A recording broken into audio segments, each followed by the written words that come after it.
Amravati crime ब्रांचने पुन्हा एकदा धडक कारवाई करत अवैध धंद्यांवर मोठा आळा घातलाय। राजापेठ पोलीस स्टेशन हद्दीत सुरू असलेल्या कुंटणखाना पोलिसांनी उद्ध्वस्त केलाय। अमरावती शहरात गुन्हे शाखेने मोठी कारवाई करत अवैध कृत्यावर कारवाईचा बडगा उगारलाय। क्राईम पोलीस निरीक्षक संदीप चव्हाण यांच्या नेतृत्वात पथकाने राजापेठ पोलीस स्टेशन हद्दीतील सातुर्णा MIDC शिलांगण रोड परिसरातील भव्यदीप अपार्टमेंट येथे अचानक धाड टाकली। या धाडीत फ्लॅटमध्ये सुरू असलेल्या कुंटणखाना उघडकीस आला।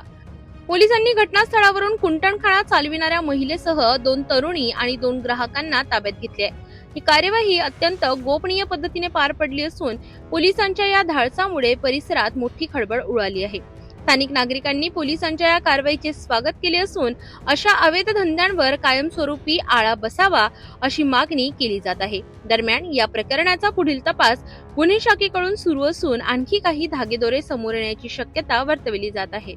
अमरावतीत पुन्हा एकदा गुन्हे शाखेची धडक कारवाई पाहायला मिळाली आहे। अवैध धंद्यांवर कारवाई करत पोलिसांनी स्पष्ट संदेश दिला आहे की अशा कृत्यांना कोणतीही माफी नाही।